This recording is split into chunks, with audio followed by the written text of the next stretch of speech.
ಈ ವಿಜಯ ದಿವಸದ ಮುಖಾಂತರ ಸದಾ ನಾವು ಜಾಗೃತರಿರಲೇಬೇಕು. ನರೇಂದ್ರ ಮೋದಿಜಿ ಅವರು ಮೊನ್ನೆ ಹೇಳಿದರು, ಆಪರೇಷನ್ ಸಿಂಧೂರ ನಿಂತಿದೆ, ಮೂರೆಲ್ಲ ಜೀವನ ಪಡೆಯುತ್ತೆ ಅಂತ ಹೇಳಿದ್ರು. ಸದಾ ವೈರಿ ಬಂದಾಗ ಸೆರೆ ಬಡಿತೇವೆ.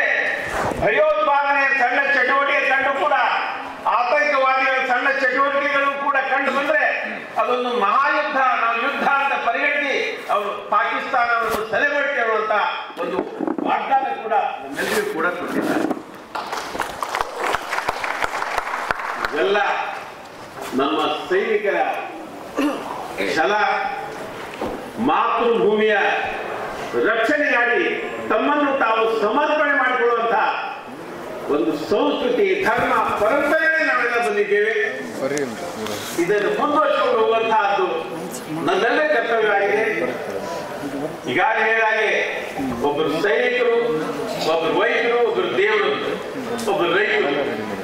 ಜೈ ಜವಾನ್ ಜೈ ಕಿಸಾನ್ ಅಂತ ತಿಳ್ಕೊಂಡು ಲಾಲ್ ಬಹದ್ದೂರ್ ಶಾಸ್ತ್ರಿ ಅವರು ಯುದ್ಧದ ಸಂದರ್ಭದಲ್ಲಿ ಅವರು ಕೂಡ ತಾಷ್ಕೆಂಟ್ಗೆ ಹೋಗಿ ಪ್ರಾಣ ಕೊಟ್ಟು ಬಂದಂತ ಈ ಪಾಕಿಸ್ತಾನದ ಯುದ್ಧದ ಸಂದರ್ಭಕ್ಕಾಗಿ ಕೂಡ ಅನೇಕ ಮಹಿಳೆಯರು, ನಮ್ಮ ಹಿರಿಯರು, ರಾಷ್ಟ್ರಭಕ್ತರು, ನೇತಾರರು ಸೈನಿಕರ ಜೊತೆಗೆ ಪ್ರಾಣಾರ್ಪಣೆ ನೀಡಿದ್ದಾರೆ. ಅವರೆಲ್ಲರನ್ನು ಸದಾ ಸ್ಮರಣೆ ಮಾಡ್ತಾ ಇವತ್ತಿನ ಈ ದಿವಸಗಳಲ್ಲಿ ನಾವು ಸೈನಿಕರ ಕಲ್ಯಾಣಕ್ಕಾಗಿ ಕೂಡ ಕೆಲಸ ಮಾಡಬೇಕು. ಅನೇಕ ಅಭಿವೃದ್ಧಿ ಯೋಜನೆಗಳನ್ನು ನಾವೆಲ್ಲ ಸರ್ಕಾರದ ಮುಖಾಂತರ ತರ್ತಾ ಇದ್ದೇವೆ. ಸೈನಿಕರ ಕಲ್ಯಾಣಕ್ಕಾಗಿ, ಅವರ ಮಕ್ಕಳ ಭವಿಷ್ಯಕ್ಕಾಗಿ, ಅವರ ಕುಟುಂಬದ ಎಲ್ಲರ ಹಿತಕ್ಕಾಗಿ ಒಂದೇ ಅನೇಕ ವರ್ಷಗಳಿಂದ ಉಳಿದುಕೊಂಡು ಬಂದಂತ ಒನ್ ರ್ಯಾಂಕ್ ಒನ್ ಪೆನ್ಷನ್ ಕೂಡ ನರೇಂದ್ರ ಮೋದಿಜಿ ಅವರು ತೆಗೆದುಕೊಂಡು ಬಂದದ್ದು ನಮಗೆಲ್ಲ ಶ್ಲಾಘನೀಯವಾದಂಥದ್ದು. ಒನ್ ರ್ಯಾಂಕ್ ಒನ್ ಪೆನ್ಷನ್ ಬಹಳ ವರ್ಷದಿಂದ ತೆಗೆದುಕೊಂಡು ಬಂದಿದೆ. ಪ್ರತಿ ವರ್ಷ ದೀಪಾವಳಿ ಹಬ್ಬವನ್ನು ನಮ್ಮ ನೆಚ್ಚಿನ ಪ್ರಧಾನಿಗಳು ನಮ್ಮ ಹಾಗೆ ನಮ್ಮ ಮನೆಗಳಲ್ಲಿ ಕುಟುಂಬದ ಜೊತೆಗೆ ಯಾವ್ದಾದ್ರು ತಿರುಪತಿ ಯಾವ್ದಾದ್ರು ದೇವಸ್ಥಾನಕ್ಕೆ ಹೋಗಿ ಆಚರಣೆ ಮಾಡ್ತಾ ಇಲ್ಲ.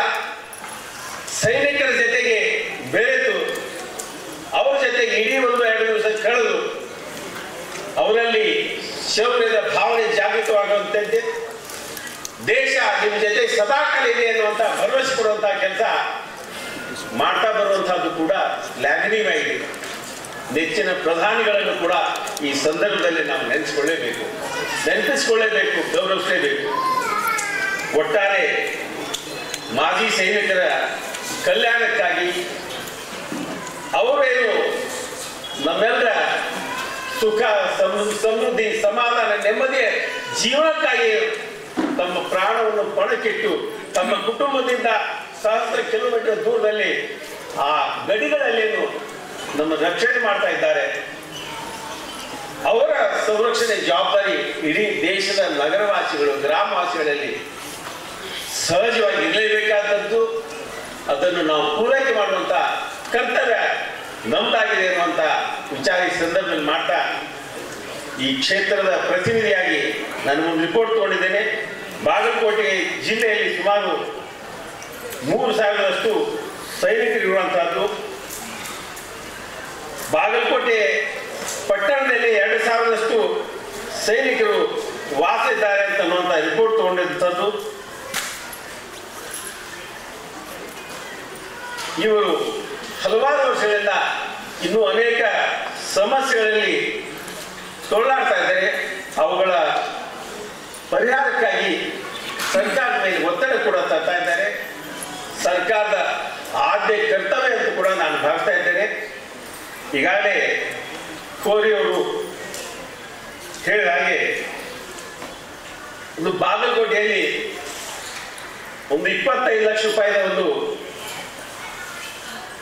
ವಾರ್ ಮೆಮೋರಿಯಲ್, ಯುದ್ಧ ಸ್ಮಾರಕ ಆಗಬೇಕನ್ನುವಂತಹದ್ದು. ಅದಕ್ಕಾಗಿ ಒಂದು ವಿಶೇಷ ಪ್ರದೇಶವನ್ನು ಕೂಡ ಮೀಸಲಿಡಬೇಕು, ಮಾಡಿಕೊಡಬೇಕು ಅನ್ನುವಂಥ ಬೇಡಿಕೆ. ರೈಲ್ವೆ ಸ್ಟೇಷನ್ಗಳಲ್ಲಿ ನಾವೆಲ್ಲ ನಿತ್ಯ ಹೋಗ್ತಾ ಇರುವಂತ, ಪ್ರವಾಸ ಮಾಡ್ತಾ ಇರುವಂತ ಸಂದರ್ಭದಲ್ಲಿ ಎಲ್ಲ ಜೊತೆ ನಮ್ಮ ಜೊತೆ ಬರ್ತಾ ಇರುವಂತಹದ್ದು, ಅವ್ರಿಗಾಗಿ ಒಂದು ಆರಾಮ್ ಘರ ಅನ್ನುವಂಥದ್ದು ಒಂದು ಭಾಗ AC ಕ್ವಾರ್ಟರ್ಸು ಹಾಕಿರ್ತಾರೆ, AC ರೂಮ್ಗಳು ಹಾಕಿರ್ತಾರೆ, ವೇಟಿಂಗ್ ಹಾಲ್ಗಳು ಇದ ಪ್ರತಿಯೊಂದು ಸ್ಟೇಷನ್ನಲ್ಲಿ ಸೈನಿಕರ ಅಲ್ಲಿ ಇಳ್ಕೊಳ್ಳೋ ಸಲುವಾಗಿ ದೊಡ್ಡ ಸ್ಟೇಷನ್, ಸಣ್ಣ ಸ್ಟೇಷನ್ ಬಗ್ಗೆ ನಾವು ಚಿಂತನೆ ಮಾಡೋದು ಬೇಡ. ಜಿಲ್ಲಾ ಕೇಂದ್ರದಲ್ಲಿ ಇರುವಂತಹ ಸ್ಟೇಷನ್ಗಳಲ್ಲಿ ಒಂದು ಕೊಠಡಿ ಅವ್ರು ಬೇಕಿರುವಂತಹದ್ದು ಕೂಡ ನ್ಯಾಯಸಮ್ಮತವಾಗಿದೆ. ಅವ್ರಿಗಾಗಿ ಒಂದು ಆಸ್ಪತ್ರೆ ಬೇಕು, ವಿಶೇಷವಾದಂಥ ಒಂದು ಆಸ್ಪತ್ರೆ ಬೇಕು ಅನ್ನುವಂಥದ್ದು ಕೂಡ ಬೇಕಿದ್ದಂಥದ್ದು ಉಳಿಸ್ಕೊಂಡಿರ್ತದೆ. ಅದು ಕೂಡ ಆಗಬೇಕು ಅಂತನ್ನುವಂಥ ವಿಚಾರ ನಾನು ಕೂಡ ಹೇಳ್ತಾ ಇದ್ದೇನೆ. ಸೈನಿಕರು ನಿವೃತ್ತಿ ಆದ ನಂತರ ಇಲ್ಲಿ ಅವರದಾದ ಇತಿಮಿತಿಯ ಹಣದಲ್ಲಿ, ಪೆನ್ಷನ್ ಹಣದಲ್ಲಿ, ಕೂಡಿಟ್ಟ ಹಣದಲ್ಲಿ ಮನೆ ತೆಗೆದುಕೊಳ್ಳೋದು ಕಷ್ಟ. ಆ ದಿಶೆಯಲ್ಲಿ ಅವರಿಗೆ ಕನಿಷ್ಠ ಪಕ್ಷ ಒಂದೊಂದು ಸೈನಿಕರು ಬಹಳ ಸಂಖ್ಯೆ ಇರೋದಿಲ್ಲ, ಒಂದೊಂದು ಪ್ಲಾಟ್ಗಳನ್ನಾದರೂ ಅವರ ಭವಿಷ್ಯಕ್ಕಾಗಿ, ಅವರು ಮಕ್ಕಳ ಭವಿಷ್ಯಕ್ಕಾಗಿ ನೀಡಬೇಕು ಅನ್ನುವಂಥ ಒಂದು ಅಪೇಕ್ಷೆ ಕೂಡ ಇದೆ. ಟ್ಯಾಕ್ಸ್ 50% ಇದ್ದಂಥದ್ದು ಬಿಟ್ಟು ಅದು 100% ಕನ್ಸೆಷನ್ ಕೊಡಬೇಕು ಅನ್ನುವಂಥದ್ದು. ನಿವೃತ್ತಿ ನಂತರ DRG ಹಣ 4,000 ಕೊಡ್ತಾ ಬಂದಿದ್ದಾರೆ, ಇದಕ್ಕೆ ಸ್ವಲ್ಪ ಹೆಚ್ಚಿಗೆ ಕೊಡಬೇಕು ಅನ್ನುವಂಥದ್ದು. ಕ್ಯಾಂಟೀನು ಅವರಿಗೆ ನಿತ್ಯ ಉಪಯೋಗಿ ಸಾಮಾನು ತೆಗೆದುಕೊಳ್ಳಿಕ್ಕೆ ಸಣ್ಣ ಕ್ಯಾಂಟೀನ್ ನೋಡಿದ್ದೆ, ನಾನು ಭಾಳ ವರ್ಷದಿಂದ ನೋಡ್ತಾ ಇದ್ದೆ. ದೊಡ್ಡದಾದಂಥ ಕ್ಯಾಂಟೀನು, ವಿಶೇಷವಾದಂಥ ಸವಲತ್ತುಗಳಿರುವಂಥ ಕ್ಯಾಂಟೀನ್ ಬೇಕನ್ನುವಂಥದ್ದು, ಅದು ಕೂಡ ನ್ಯಾಯಯುತವಾದಂಥದ್ದು. ಒಟ್ಟಾರೆ ಅನೇಕ ಸಮಸ್ಯೆಗಳ ಬಗ್ಗೆ ಈಗಾಗಲೇ ನಾನು ವಿಧಾನ ಪರಿಷತ್ತಿನಲ್ಲಿ ಹಲವಾರು ಬಾರಿ ನಿಮ್ಮ ಕಲ್ಯಾಣದ ಕಾರ್ಯಕ್ರಮಗಳ ಕುರಿತಂತೆ ಮಾತನಾಡಿದ್ದೇನೆ.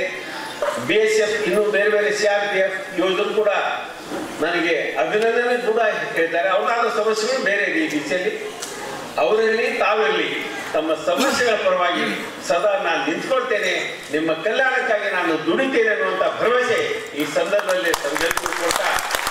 ಯಾವುದೇ ಸಂದರ್ಭದಲ್ಲಿ ನಿಮ್ಮ ಸಾಹಸ ಛಲ ಮೆಚ್ಚುವಂಥದ್ದು, ನಿಮ್ಮ ತ್ಯಾಗ ಬಲಿದಾನಗಳಿಗೆ ನಾನು ಸದಾಕಾಲ ಶಿರೂಣಿಯಾಗಿದ್ದೇನೆ, ತಲೆ ಬಾಗ್ತೇನೆ ಅನ್ನುವಂಥ ವಿಚಾರ ಈ ಸಂದರ್ಭ ಹೇಳಿ ಆತ್ಮೀಯತೆಯಿಂದ ಕಂಡು ನಿಮ್ಮೆಲ್ಲರ ಜೊತೆಗೆ ಈ ವಿಜಯ ದಿವಸ ಆಚರಣೆ ಮಾಡಲಿಕ್ಕೆ ಅವಕಾಶ ಮಾಡಿಕೊಟ್ಟಂತ ಕಾರ್ಯಕ್ರಮದ ಸಂಘಟಕರಿಗೆ ಹೃತ್ಪೂರ್ವಕವಾದಂಥ ಧನ್ಯವಾದಗಳನ್ನು ಹೇಳಿ ಭಾರತ್ ಮಾತಾ ಕಿ ಜೈ.